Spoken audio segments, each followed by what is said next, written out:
Hi everybody, Bruce Dixon here.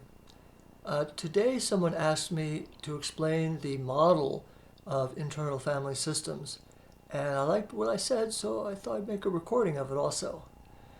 The way IFS explains the human psyche is as a two-fold system.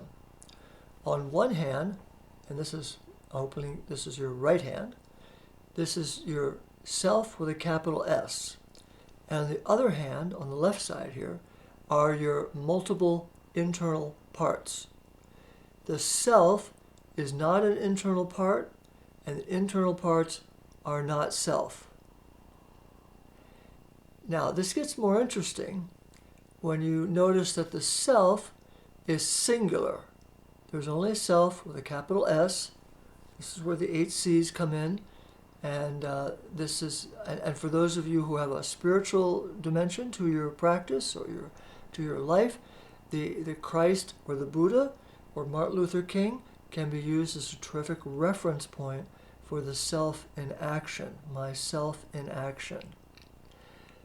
Over here, our internal parts are always multiple, and this is where the minions, those little yellow capsule-shaped creatures in the Despicable Me movies, are so useful as representations of our multiple habit patterns that are learned through repetition and then can play back almost automatically.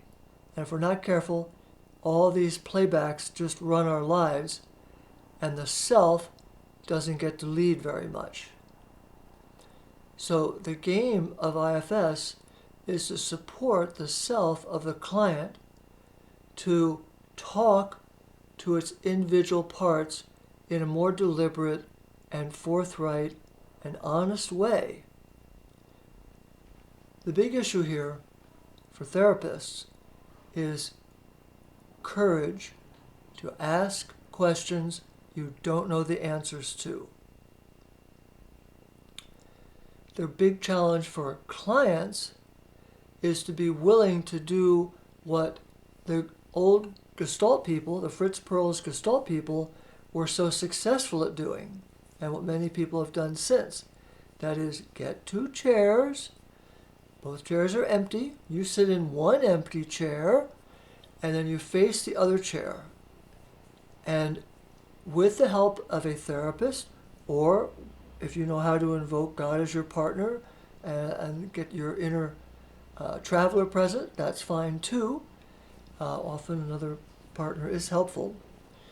And you, with the support of another partner, you put the person with whom you have a conflict or difficulty or question in the other chair. That's right, you imagine them in the other chair.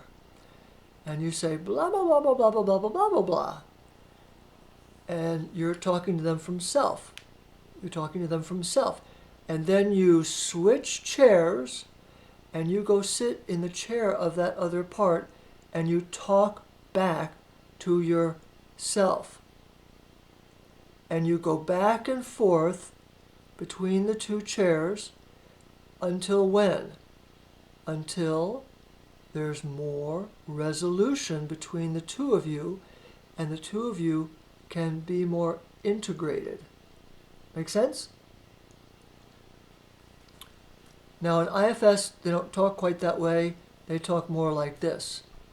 If there's a part that's taking over, that's leading too strongly, a protector or an exile who's leading too strongly, then the self has to learn how to talk to this part and invite it to take a step back, or a whole step back, or 2 steps back, and to experiment with allowing the self to lead more of the time. This may take practice because the internal part doesn't always trust the self. But when the internal parts trust the self, then they can take a half step back, a whole step back, 2 steps back, so that the self can lead more often. It takes strength and courage strength and courage for the self to lead the system.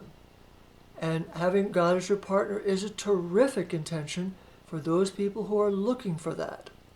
Not everybody is. You can be strong on your own. Having God as your partner is an added dimension of strength. It's not the only dimension of strength. So that's the model. And it really is that simple. And if you find a simpler way to explain it, please share with me. I'd love to hear.